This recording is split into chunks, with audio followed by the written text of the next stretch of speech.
വിദ്യാർത്ഥികളുടെ ഈ മികച്ച നേട്ടത്തിൽ അഭിമാനിക്കുന്നുവെന്ന് അഡ്മിനിസ്ട്രേറ്റീവ് ഡയറക്ടർ GS സജികുമാർ പറഞ്ഞു.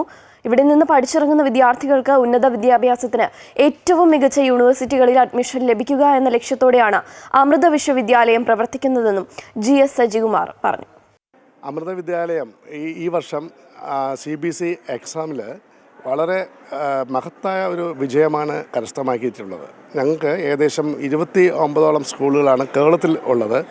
ഇന്ത്യയിൽ ആകമാനമായി 72 സ്കൂളുകൾ ഉണ്ട്. ഇതിൽ മിക്ക സ്കൂളുകളിലും നമുക്ക് 97% മേളിലാണ് കുട്ടികൾക്ക് കിട്ടിയിരിക്കുന്നത്.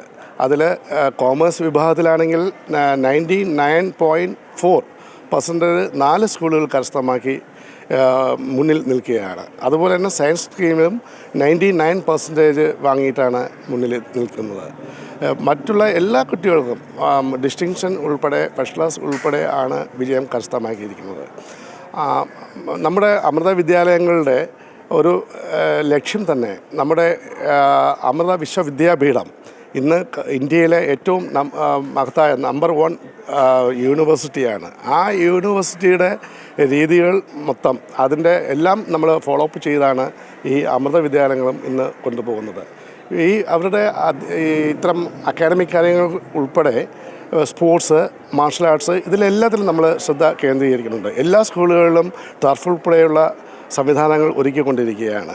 അമൃത വിദ്യാലയം ഇപ്പോൾ പുതിയൊരു ലെവലിൽ കൂടി കടക്കുകയാണ്. ഇപ്പോഴുള്ള നിലവിലുള്ള അമൃത വിദ്യാലയങ്ങൾക്ക് പുറമെ അമൃത ഗ്ലോബൽ സ്കൂളുകൾ, അത് CBSE സിലബസിൽ തന്നെയാണ് വേണം, ഇൻ്റർനാഷണൽ സ്റ്റാൻഡേർഡ് കൂടി ഗ്ലോബൽ സ്കൂളുകൾ ആരംഭിക്കുകയാണ്. അതിൻ്റെ ആദ്യത്തെ സ്കൂൾ ഈ വർഷം തന്നെ ആലപ്പുഴയിൽ ആരംഭിക്കുകയാണ്. അതുപോലെ തന്നെ അമൃതയുടെ ഇൻ്റർനാഷണൽ സ്കൂൾ 4 വർഷങ്ങൾക്ക് മുമ്പ് തന്നെ ബാംഗ്ലൂർ സ്റ്റാർട്ട് ചെയ്തായിരുന്നു. വളരെ നല്ല രീതിയിൽ പോകുന്നുണ്ട്. അടുത്തത് കേരളത്തിലാണ്. കേരളത്തിലെ ട്രിവാൻഡ്രത്താണ് വരുന്നത്. ഏകദേശം 30 ഏക്കറോളം സ്ഥലത്താണ് അത് സ്ഥാപിക്കാൻ പോകുന്നത്. അവിടെയും നമ്മൾ 3 ക്യാമ്പസുകളാണ് അതിനകത്ത് വരാൻ പോകുന്നത്. ഒന്ന് ഇൻ്റർനാഷണൽ ക്യാമ്പസ്, അടുത്തത് ഇന്ത്യൻ സിലബസ്, അടുത്തൊരെണ്ണം സ്പോർട്സ് അക്കാഡമിയാണ്. സ്പോർട്സ് അക്കാഡമിയെ കൊണ്ട് ഉദ്ദേശിക്കുന്നത് തീർച്ചയായിട്ടും വളരെ നിലവാരത്തിൽ, അതായത് ഒളിമ്പിക്സ് പോലുള്ള മത്സരങ്ങളിൽ നമ്മുടെ കുട്ടികളെ പ്രാപ്തരാക്കുക എന്നതാണ് ലക്ഷ്യം. അപ്പം നമ്മുടെ വിദ്യാർത്ഥികൾ അവർക്ക് ഇനി ഉന്നത വിദ്യാഭ്യാസത്തിന് പോകുമ്പോൾ ഏറ്റവും മികച്ച യൂണിവേഴ്സിറ്റികളിൽ അവർക്ക് അഡ്മിഷൻ ലഭിക്കണം എന്നുള്ള ഉദ്ദേശമാണ് നമുക്കുള്ളത്. ഇതിനെല്ലാം തന്നെ നമ്മുടെ എല്ലാ വിദ്യാഭ്യാസ സ്ഥാപനങ്ങളെയും ചാൻസലറായ മാതാ അമൃതാനന്ദമയി ദേവി, അമ്മയുടെ നിരീക്ഷണങ്ങളും അമ്മയുടെ വീക്ഷണങ്ങൾക്കും അനുസരിച്ചാണ്, അമ്മയുടെ എല്ലാ അനുഗ്രഹത്തോടും കൂടിയാണ് ഇതെല്ലാം നമ്മൾ നടപ്പിലാക്കിക്കൊണ്ടിരിക്കുന്നത്.